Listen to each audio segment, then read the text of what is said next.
March 1945. The German army's Eastern Front has been pushed back to within only 60 miles of Berlin itself. The shattered stormtroopers are now reinforced by young boys in a last-ditch attempt to defend Hitler's crumbling Reich.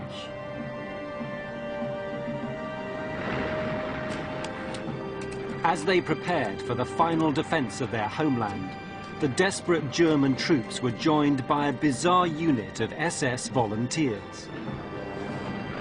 On their sleeves, the British flag. On their collars, the 3 lions of England.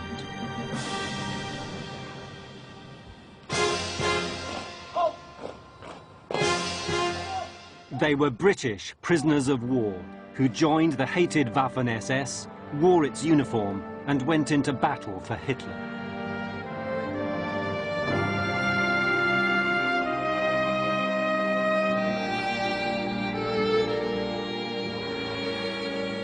We went straight into the SS uniform, and we were supposed to be getting ready to go on the Russian front. We have tracked down the only survivor of the 59 men who passed through Hitler's renegade British SS unit.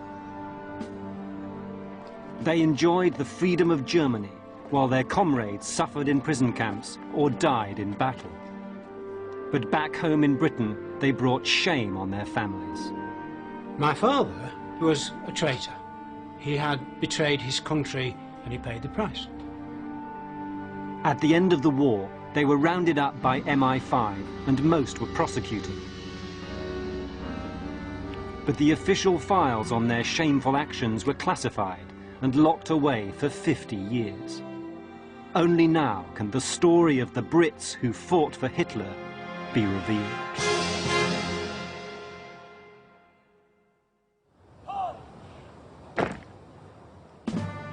The British unit that fought for Hitler was not originally a German idea.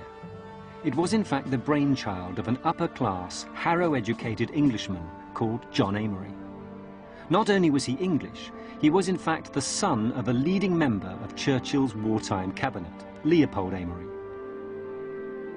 Much to his father's embarrassment, John was a sexual psychopath and a devious fraudster. Even his best friends nicknamed him the Rat. Despite the fact that he was a quarter Jewish, Amory was a fanatical anti-Semite and a devout fascist. Living in France when it fell to the Germans in 1940, he made pro-Nazi, anti-British speeches to French audiences. But Amory wanted a bigger stage for his treachery. He moved to Berlin and offered his services to Joseph Goebbels, Hitler's propaganda supremo.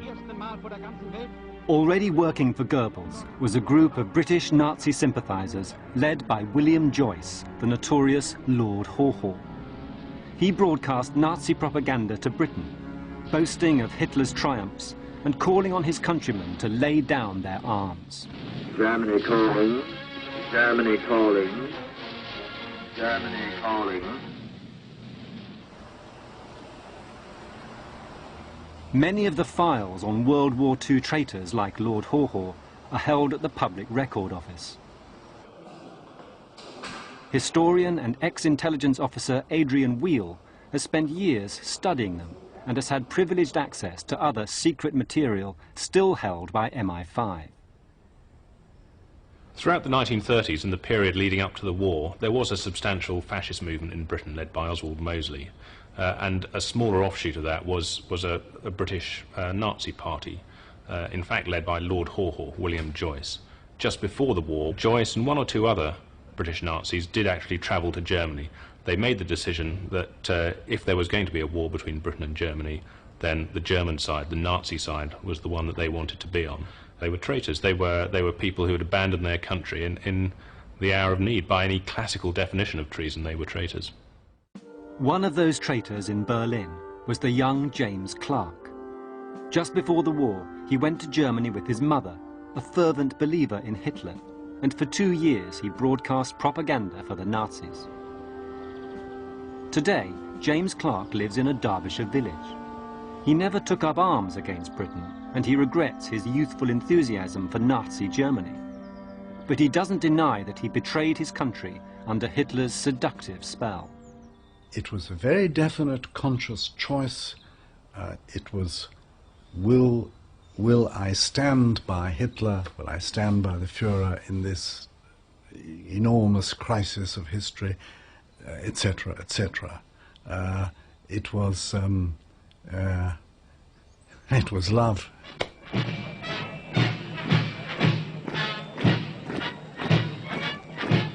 Infatuation with the cause and the results. France, as a military power, eliminated a British army withdrawn entirely from the continent. This seemed to be the triumph to beat all triumphs. With his family background, John Amory's defection was another triumph for the Nazis and their British sympathisers. You heard that the son of one of Churchill's cabinet ministers has come over to our point of view. If you wish to look at Germany in good faith, Amory threw himself into the propaganda war, churning out racist pamphlets and broadcasting the Nazi point of view. propaganda would wish you to believe. Extension of living space, yes. But Amory's treachery didn't stop at pamphlets. As he looked out over the Channel to England, the country that was now his enemy, he hatched a plan for what he called the greatest propaganda idea ever. A force of British volunteers fighting under the Nazi flag.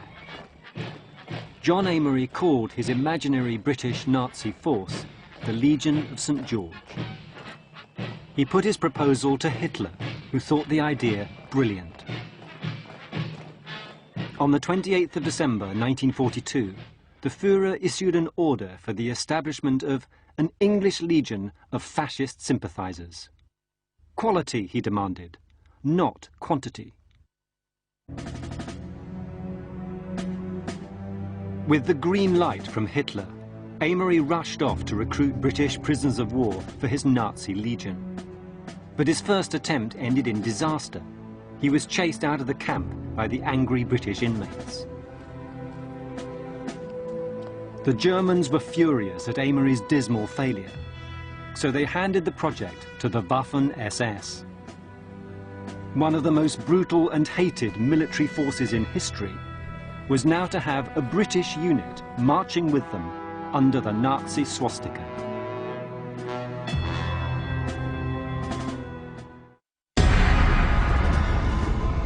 The German plan for a British corps in the Waffen-SS was not as unusual as it sounds. Despite their image as the elite of German military might, the SS was also an international force, recruiting Scandinavians, French, Bosnian Muslims, and 2,000 Indian troops as well. Now they were determined to add a British force to their ranks. At a high-level SS meeting in Berlin, the new unit was named the British Free Corps. Recruiting would start immediately among the thousands of British and Commonwealth POWs in the Stalags. But life for those prisoners was harsh and humiliating. They were hardly likely to join forces with an enemy that was treating them so badly. Richard Wilson was captured in a battle at Dunkirk, which wiped out most of his comrades. He endured 5 years of German captivity in grim conditions and with poor food. The first place we were at, we got 3 Polish biscuits a day. They're rather big biscuits, like double-sized dog biscuits. And we went from there to Fort 8, where for a few days there was nothing.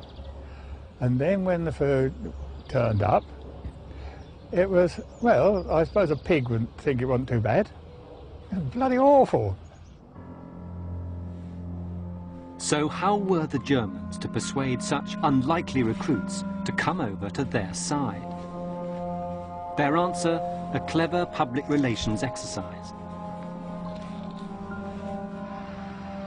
In a suburb of Berlin called Genshagen, they set up a holiday camp especially for British POWs.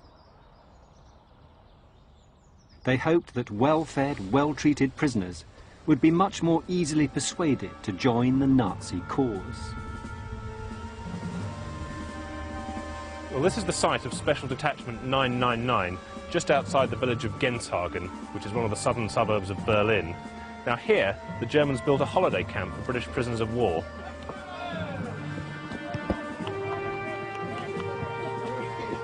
They laid out a football pitch, but they couldn't use that very often because they had to dig air raid trenches in it. There was a camp theatre, there was a cafe where they could buy Red Cross goods and stuff imported from Switzerland. So it was much more comfortable than the conditions that they were used to. And there were other treats too. These smiling prisoners enjoyed free beer, trips out to Berlin. They even had their own concert band. It was all designed to make them better disposed to Germany. But many prisoners were extremely suspicious of such temptations. The rumour went round, or the Germans quietly pushed it around, that, you know, you poor chaps have been prisoners of war, it must have been hard. Why not have a little bit more comfort and come to Berlin and we'll look after you, you know, theatres and this and that and grub and loose women, all that sort of stuff. It doesn't matter what anybody's relations with the Germans were, anybody else's, I was on the other side. Richard Wilson's suspicions were well-founded.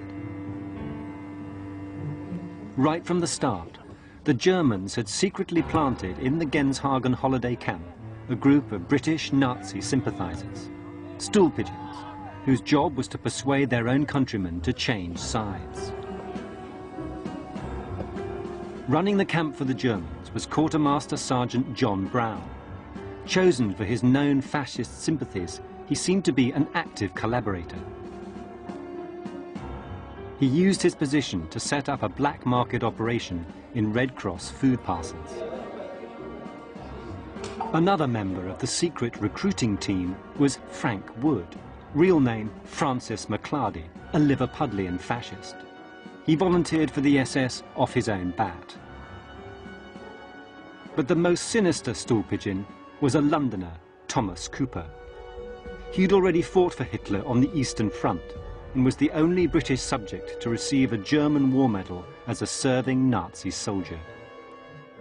He'd been a concentration camp guard, he'd been a member of Hitler's bodyguard unit, the Leibstandarte Adolf Hitler, and a very, very sinister, unpleasant character.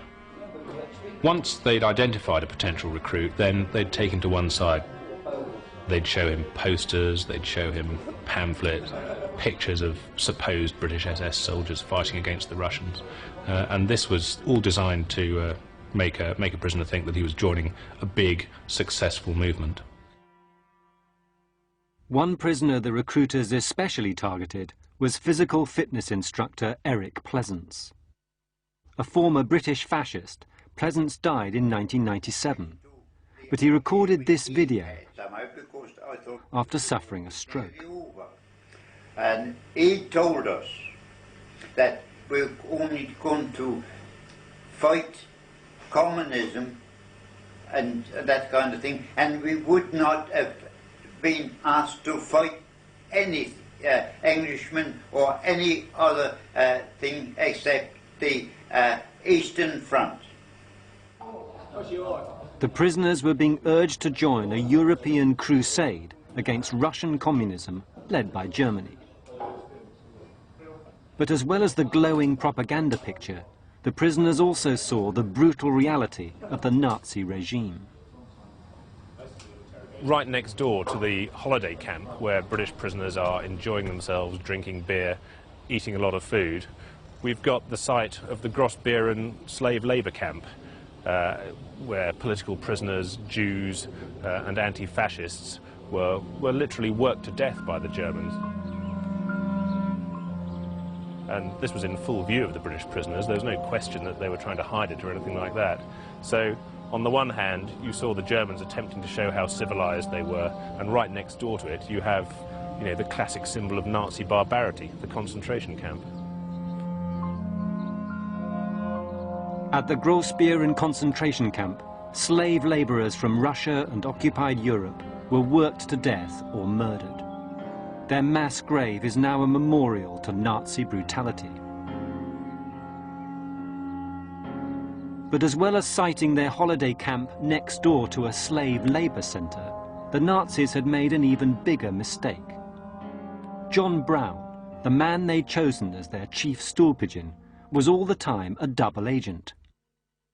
Although he'd been a leading fascist before the war, he was also a committed patriot, working for British intelligence.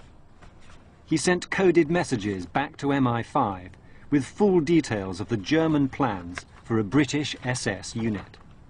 And he successfully sabotaged their recruiting efforts. The crass flaw in the Germans' planning was that the man that they thought was working for them was working for the other side. Furious at the failure of the holiday camp, the Germans now tried a more direct approach. Having tried the carrot, holidays at Genshagen, for POWs who were cooperative, now it was time for the stick. They were stripped of all their clothing, they weren't fed properly, they were given very little water, they were kept in cold cells, they were shouted at. The choice that they were offered was more of this treatment. This is what the rest of your captivity is going to be like, naked on bread and water in a cell. Or join the British Free Corps, fight the Russians, be treated as a decent, honourable soldier. The duty of prisoners of war was to resist interrogation, and most, like Richard Wilson, did. A pistol by its barrel swishing past your nose and round your head, and a pistol held by the hand, sort of in your ear nearly, and that sort of stuff. They were doing that the whole time. If a bloke was in trouble and they thought he would bend, they bent him. But the first person the Germans targeted, a captured commando called John Eric Wilson, broke after 3 days of ill treatment. Historian Adrian Wheel has now tracked down the only living relative of John Eric Wilson. Hi, David. David Greenhoff. Hi. David Greenhoff was abandoned by his father before the war and adopted. Well, He only recently learnt of his father's identity and heard of his wartime experiences. shall we? David understands why his father gave in. He didn't just sort of knock on the recruiting officer's door and say, "Hey, I've had a good idea, I'd like to join the British Free Corps." No. They took him in a cell, took away all his clothes, as I understand it, gave him a blanket and sort of left him there, kept him on starvation rations for several days, and during this time somebody would pop in and out and sort of say, you know, how are you getting on then? Well, it's going to be like this for a long time, although there is an alternative. You could join this new group we're setting up. Well, you see, I suppose at least anyone would at least listen, wouldn't they? Lots of people listened. All right, some people found that unacceptable. I'd sooner starve and die for my country than join such things. But he was a young man, a bit wild, a bit adventurous, and all right then, I'll give it a try, I'll see what you mean. And if brutality failed, then blackmail was tried. Prostitutes were used as bait in a classic honey trap. It was illegal under the German military code for prisoners of war to have sexual relationships with German women, and theoretically at least the sentence for that could be death. Once again, the Germans used British informers and stool pigeons to help blackmail their comrades. What these British POWs, the informers, were doing there was despicable.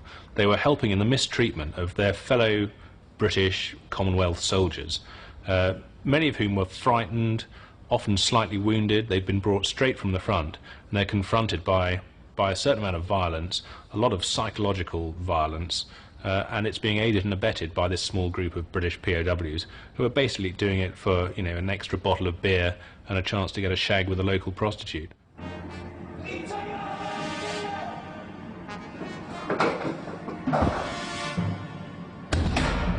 But brutality and blackmail succeeded.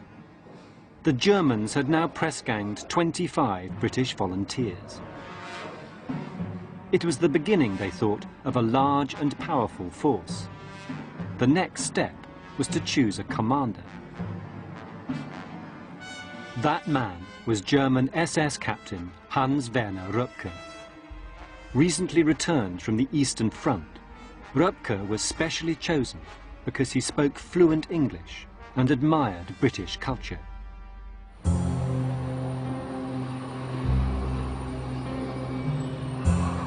Today, Hans Röpke lives in retirement on the outskirts of Frankfurt. Back in 1945, all members of the SS were declared war criminals. For 60 years, Röpke has refused to speak about how he commanded a British SS unit. So this first ever interview had to be recorded secretly. They came to me and said, there's going to be a meeting and they are going to recruit people for the British Free Corps. And this one chap said, well, you've always been so pro-American and pro-English and this and that and the other, and you're just a guy, you have to come with us. And I said, it sounds funny. Despite Röpke's doubts, his superiors in the SS were determined to press ahead.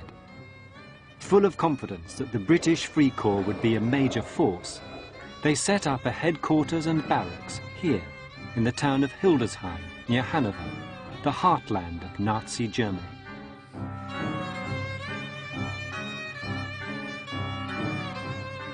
During the war, its population were fervent Nazis, driving out the town's Jews and welcoming Hitler himself, who made several visits here. The Führer was as revered here as anywhere in Germany.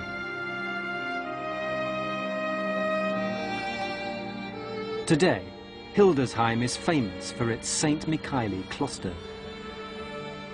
But in 1943, this medieval monastery was commandeered as a Waffen-SS headquarters. And this was the first headquarters of the British Free Corps. It's an old monastery, a seminary, where originally monks lived. But it was taken over by the SS in the early 1940s, and it was used as an instructional centre for SS recruits. The monks were removed, and these SS recruits moved into the barracks. It was when they arrived here in the spring of 1944 that the British Free Corps began to take on its military character. They received their SS uniforms. On the collar, the 3 lions of England. On the sleeve, beneath the Nazi swastika, the Union flag of Great Britain and the honorific SS cuff title, British Free Corps, in English. 800 uniforms were ordered, and the first 25 recruits held their inaugural parade on April the 20th, 1944, Hitler's birthday. The British Free Corps was now a fully fledged unit of the Nazi war machine.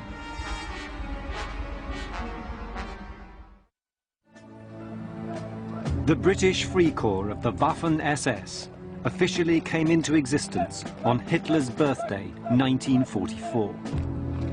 The British traitors were now fully paid-up members of the German army.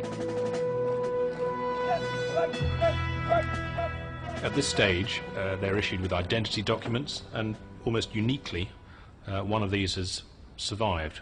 Here it is. It's an SS paybook, which also acts as the personal identity card. And it's issued to Francis McClarty, the Liverpudlian fascist. Here's a photograph of him with the Nazi stamps, and his signature, Frank Wood. Now, all of the British Free Corps were asked to sign on in the unit under false names to protect their identities and to reassure them about what was going to happen at the end of the war. On the next page, we see, after the portrait of the Führer, that his rank is given as SS Unterscharführer, which is corporal. Here's his name again, Frank Wood.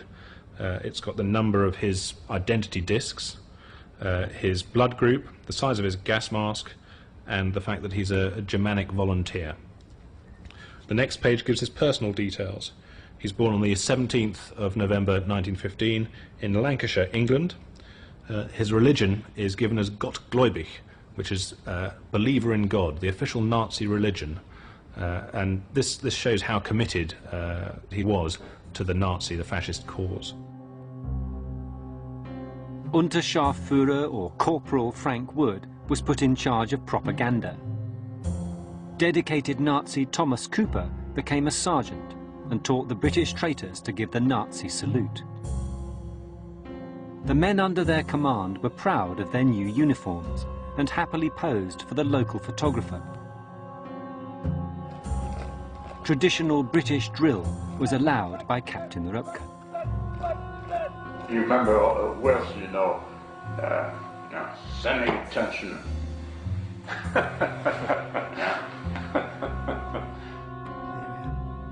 But David Greenhoff detests the uniform his father wore.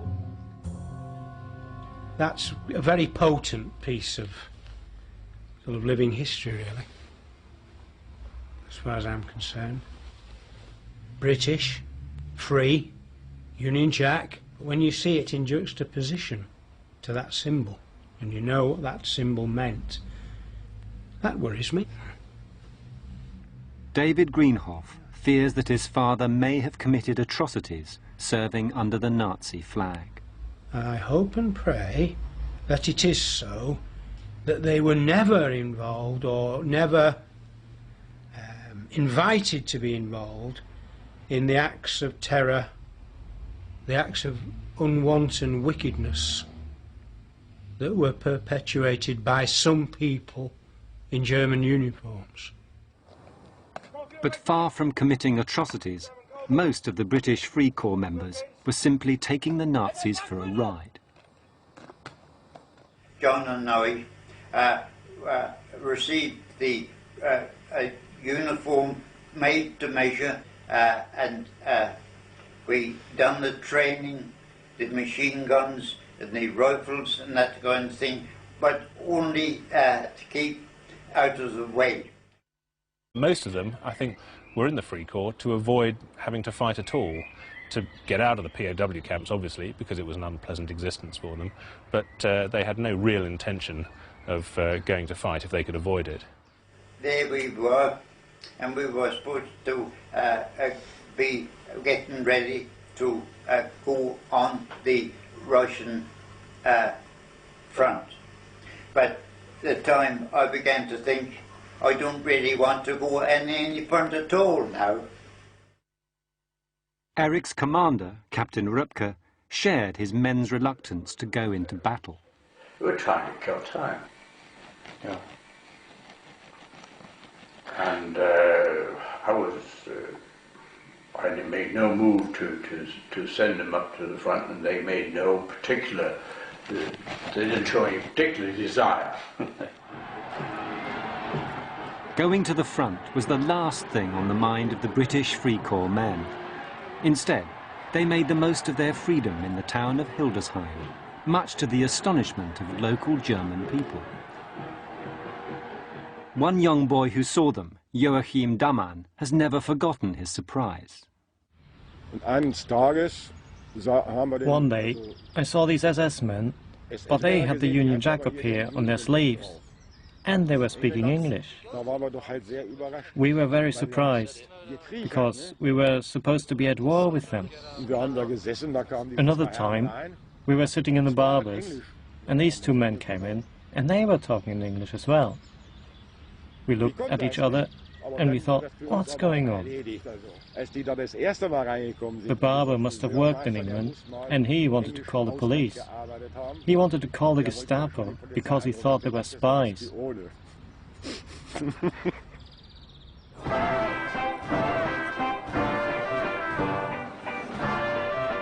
With most of their men away at the Eastern Front, the women of Hildesheim welcomed the new arrivals. The height of fashion for Hildesheim girls was a British SS boyfriend. And the place to be was the Café Corso, where the British Free Corps men spent their evenings.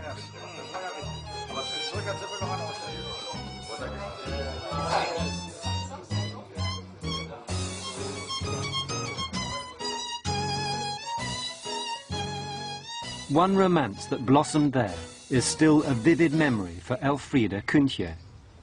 For 58 years she's kept in her heart the secret of a love affair that crossed the bloody battle lines of World War II. Aged just 18, she fell in love with a British Free Corps soldier. He came up to my table and he said, "Good evening, Fräulein." And then after that he came to my flat every night. He was tall, handsome, charming and courteous. A real English gentleman. We were in love, really in love, inseparable. Elfriede knew her lover as Robert Kingsley, but his real name was Hugh Wilson Cowie, a private from the Gordon Highlanders captured in France and blackmailed into joining the British Free Corps. We showed Elfriede a British Free Corps uniform, like the one her lover used to wear. Robert hatte nur hier noch, hatte noch ein Zeichen, die britischen Löwen. The British Lions. Dass ich das noch mal wiedersehe. I never thought I would see this again. Sowas geht doch nicht weg. It never goes away. Sonst hätte ich mir ja nicht das Bild so. Why else would I have kept his photograph all these years? Wie ich in England war, das ist. I went to England 3 years ago, and while I was there, I thought about him a lot. Ich habe öfter an ihn gedacht. Sadly, we had to tell Elfriede that Robert was dead. Wenn das geht? If it's possible, I'll go over to England. 75. Dann kann ich sein Grab vielleicht finden. And maybe I can find his grave.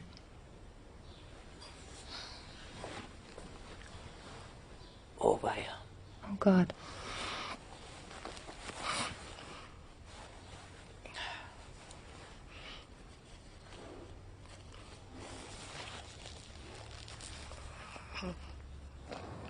The 25 members of the British Free Corps in Hildesheim were sent off to attract new members from POW camps.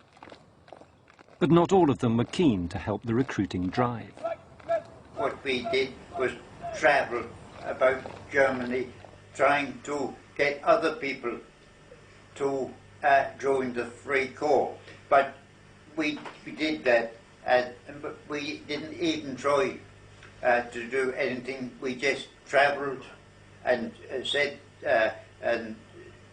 travelled and visited people, and naturally we palled up with young ladies and that kind of thing.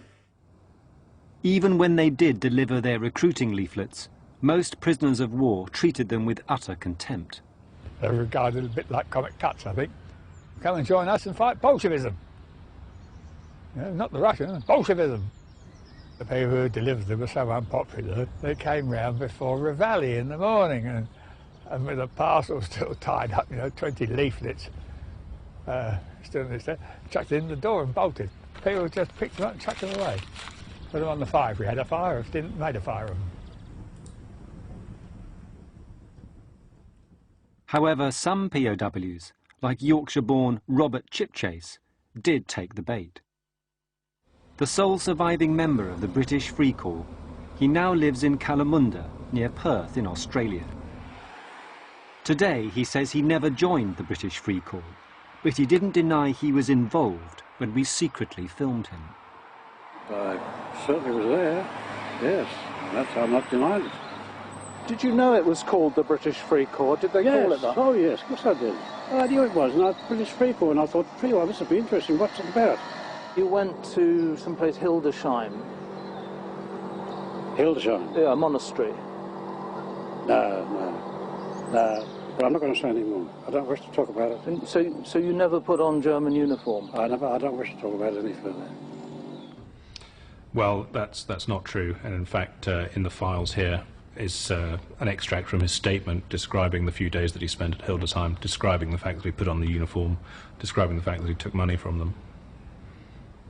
Well, I was in a prison camp there, and I was on my own, and I just came along, and I thought, well, I thought I was going to go and do something, British Free Corps, and fight for the British Free Corps, by doing something behind the lines and joining something unit there that which these people, whoever they were, Germans, the two young people came, not in uniform. But I mean, I don't wish to go into all these details. One detail Robert Chipchase did remember was meeting Thomas Cooper. He's an Englishman. He could speak German very well, and he loved it. He loved it, telling me all about people in the SS, and how he was in the, what's the name, death camps, and going there and having to work there. He was a very hard, tough, bitter sort of a person. After D-Day in 1944, there were few new recruits like Chipchase. SS headquarters was dissatisfied. I do remember that he came up one day and he said, well, if this doesn't go on and no volunteers, we'll have to do conscription. And I just, well, I wasn't amused at all. Mm. Well, it wouldn't have worked. I said, that's silly. You're a defeatist, you know. And that was about the point my friend Riedweg sort of said, you better move on somewhere else. At this stage, there was a rethink in the SS headquarters about what was happening. Blame for the lack of recruits, rather ridiculously, was placed on Captain Röpke. He was fired and sent off to join the SS Special Forces. And instead, the idea is now they're going to move the British Free Corps to Dresden, to the Pioneer Training Centre, where they'll train them as assault pioneers and just use them as combat soldiers. At Dresden, the British Free Corps were trained to use explosives and flamethrowers. But some of the Germans training alongside them were more used to fighting the British. SS officer Werner Zolter arrived at Dresden from fighting against the 8th Army in Italy.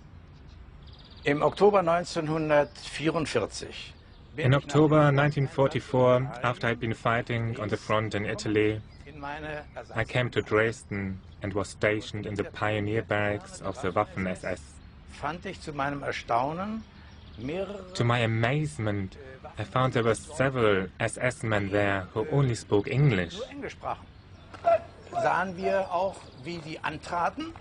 We saw how they drilled with the English orders and typical English marching. Legs up high and all that. That's when we knew that they must really be English. We found out afterwards that they were men of the British Free Corps. In January 1945, the British Free Corps reached its peak strength. A total of 27 men, recruited from 150,000 British and Commonwealth prisoners of war. But while stationed in Dresden, the turncoats saw with their own eyes the way the war was going for Germany. We were 20 miles away when we heard bombers. 3 raids were made on Dresden, and we were asked to go and help with the cleaning up. Hiroshima was nothing on the bombing of Dresden. About a week after the firestorm, the British Free Corps were arrested en masse. There was some suggestion that they might be spies or agents. They weren't, but it was suggested that they might be. They were thrown in chokey, and that was the end of their period in Dresden.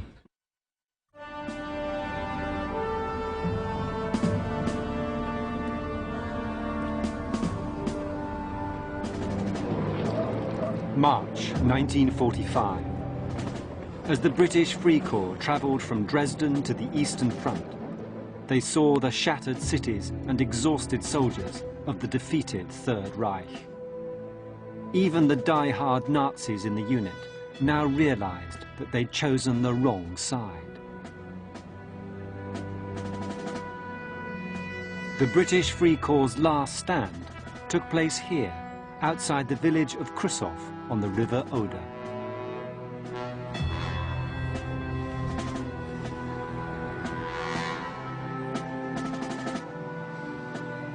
Now here we're standing just about 2 kilometres to the west of the River Oder, and the Russians built up an enormous strength just on the other side of the river.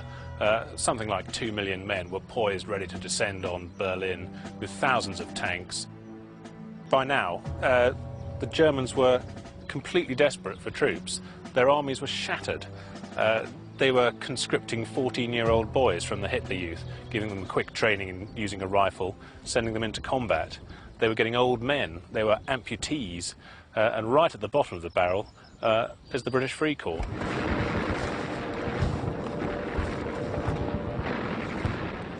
The beleaguered men of the 3rd Germanic Panzer Corps were shocked to discover that their desperately needed reinforcements were British.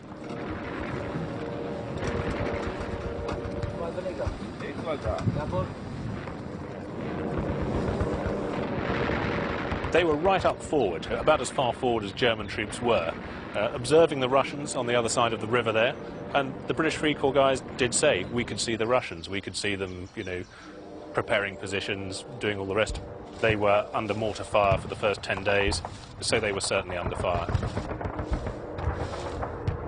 After a month on the front line, the British Free Corps were sent back to help evacuate the terrified civilians. It was a lucky escape. When they did eventually attack, it was one of the biggest artillery barrages that's ever been witnessed in the history of the world.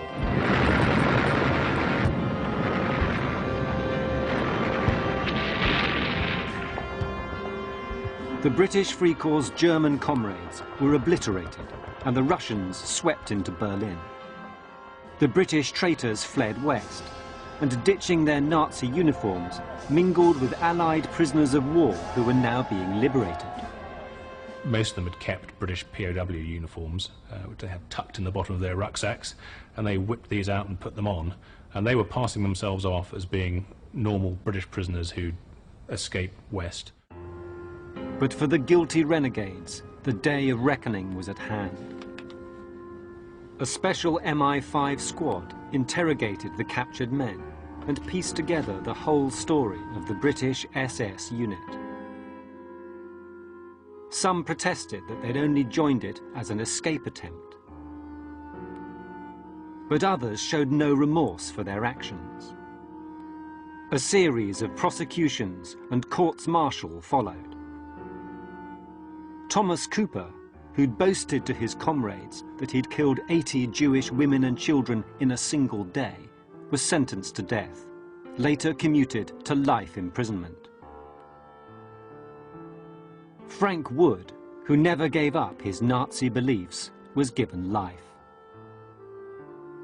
Most of the others received shorter prison sentences. But in Australia, where the thousands who gave their lives in World War II are commemorated, Robert Chipchase was never charged, and today receives a war pension from the government. We were investigated naturally by the security, and we came out. And don't worry, we investigated.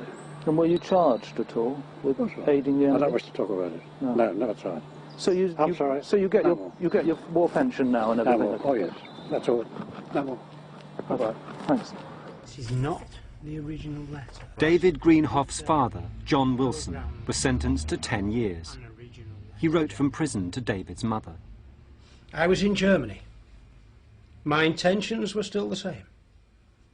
I joined a corps called the British Free Corps. I suppose you'll know all about that now.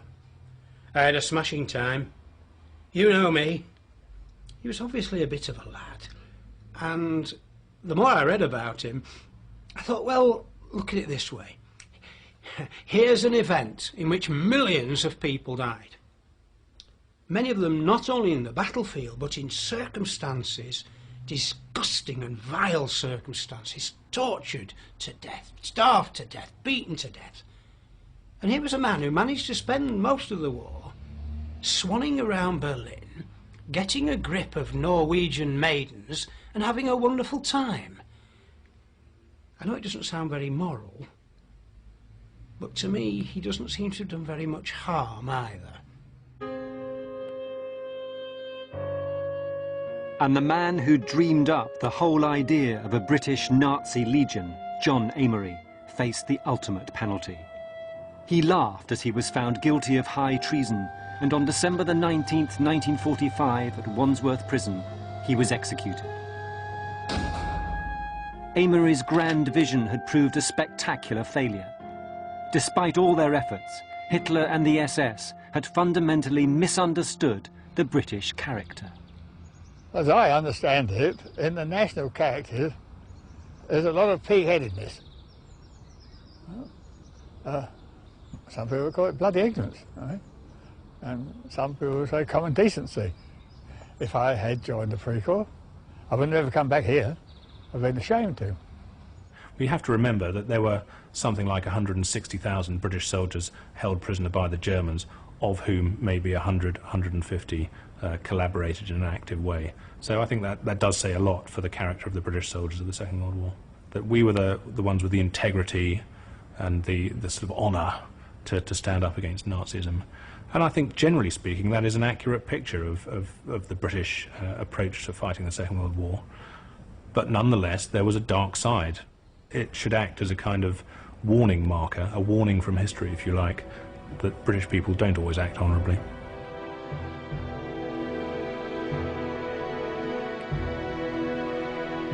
In a moment, the war veteran Cathal O'Shannon will investigate Ireland's muted welcome to World War II soldiers, its refusal to admit Jewish Holocaust survivors, and the harbouring of Nazi war criminals.